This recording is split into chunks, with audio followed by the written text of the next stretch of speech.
Hello, Assalamu alaikum everyone. So I've been asked to make a video on why everyone hates J1 visa. So let's talk about J1 visa. So J1 visa is mainly a training visa. Um, जब आप इस वीज़े पे होते हो, you can do all the training jobs like residencies and fellowships.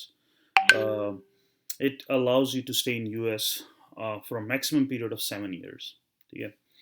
उसके बाद रहना मतलब आई नो पीपल जब आपको ज़रूरत है और आपकी ट्रेनिंग चल रही है तो there are exceptions to that but it's rare so plan accordingly. अच्छा उसके अलावा जो जितना मुझे पता है कि जो H1B वीज़ा है वो आपका स्टैंप होता है जितनी पूरी ट्रेनिंग पीरियड है उसके लिए 3 साल के लिए। जो J1 visa is mostly stamp for year only 1 year only और फिर आपको हर साल स्टैंप करवाना पड़ता है and that is only a status change कि आप जाके अपने पासपोर्ट पे स्टैंप लगवा लेते हो। लेकिन जो है क्या कहते हैं अ, अगर अगर आपने मुल्क से बाहर जाना है तो आपको वीज़ा लगवाना होगा। जैसे मैंने अपनी पिछली वीडियो में कहा था, अगर आप वीज़ा वाली वीडियो देखो डिटेल में कि जो है वीज़ा का मतलब है कि आपको एक परमिशन है इस कंट्री में एंटर होने के लिए थ्रू एन एयरपोर्ट या जैसे भी आप आ रहे हो गाड़ी पे या शिप पे। तो स्टेटस का मतलब है कि आप उस मुल्क में रह सकते हो। आप आ नहीं सकते, रह सकते हो। तो स्टेटस अगर आपका है J1 वीज़े का, तो आप रह सकते हो लीगली एज़ लॉन्ग एज़ जब आप तक आपकी स्टैम्प वैलिड है। लेकिन अगर आप पाकिस्तान जाते हो या इंडिया जाते हो और आप दोबारा आना चाहते हो, तो उसके लिए आपको वीज़ा चाहिए। And that is a little tricky क्योंकि जब आप वीज़े के लिए अप्लाई करते हो, तो अगर आपका वीज़ा वो बैकग्राउंड चेक, एफपीआई क्लियरेंस में लग जाए, तो उसमें मैंने लोगों के वीज़े 1-1, डेढ़-डेढ़ साल लटकते देखे हैं। कुछ के ज़्यादा 2-2, 3-3 साल भी लटक जाते हैं, लेकिन mostly it's 6 months to a year. तो वो आपकी ट्रेनिंग दरमियान में रह जाती है। बहुत से लोगों की ट्रेनिंग छूटी भी है। बहुत से लोग फिर आके उनके प्रोग्राम ने वेट किया, जब वो वापस आए तो उनको दोबारा ट्रेनिंग दे दी। तो दैट्स अ बिग रिस्क, इसलिए बहुत से लोग जो हैं, वो ट्रैवल नहीं करते जब वो J1 ट्रेनिंग वीज़ा पे होते हैं। अच्छा उसके बाद ये है कि आप फ़ायदा क्या है J1 का? देखो J1 एक ट्रैप है एक तरह का अनफॉर्चुनेटली जिसमें आप फँस जाओ आपको पता नहीं लगता। तो इट इज़ ओके अगर आपको पता है इसीलिए that's why I am doing this video. If you know about it then you make a calculated decision और आपको पता है रिस्क्स क्या हैं। एंड ठीक है, जो है सो है।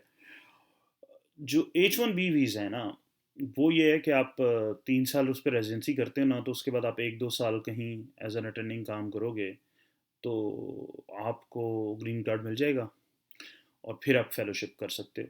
बहुत से लोग फेलोशिप भी कर लेते हैं, लेकिन H1B पे जो फेलोशिप्स होती हैं ना, वो बहुत कम होती हैं रिलेटिवली, तो थोड़ा मुश्किल होता है। एनी हाउ लेकिन आप जब फेलोशिप करके लेट्स से आप निकल रहे हो और आपको ग्रीन कार्ड मिल गया है, तो उसके बाद आप you are as good as a US citizen for all purposes.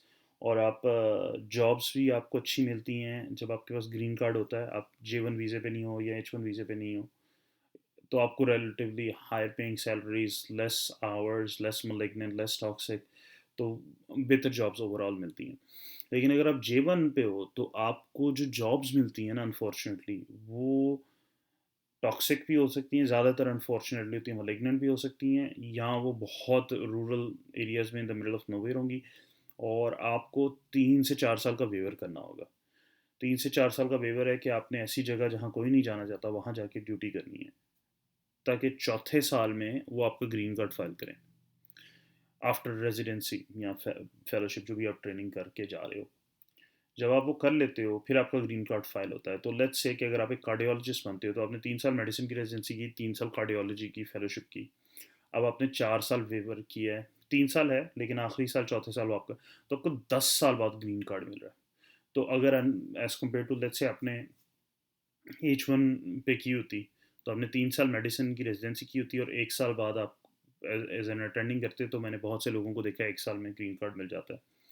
Rare लेकिन मिल जाता है बहुत से लोगों को, बहुत ज़्यादा फिर 5 साल में मिल जाएगा। तो आप ये देखिए कि इस तरह आपको 4 से 5 साल बाद ग्रीन कार्ड मिल जाता है। ठीक है। तो J1 का फ़ायदा क्या है? J1 is very easy to get. It requires way less processing, less money. Step 3 आपकी रिक्वायरमेंट नहीं है। Almost all the fellowships offer J1 visa. जैसे मैंने बताया बहुत कम फेलोशिप्स हैं जो H1 वीज़ा स्पॉन्सर करती हैं।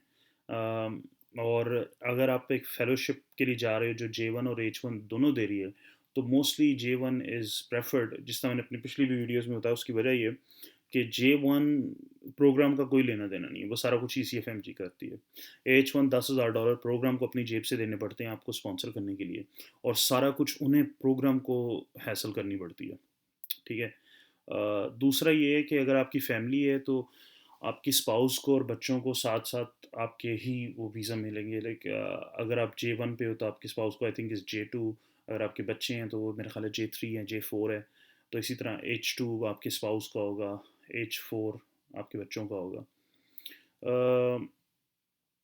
और इसके अलावा जो है, हाँ, मून लाइटिंग लोकम्स क्या चीज़ है जी? मून लाइटिंग लोकम ये होता है कि आप एक्स्ट्रा काम करते हो in your second year of residency या एज अ फेलो।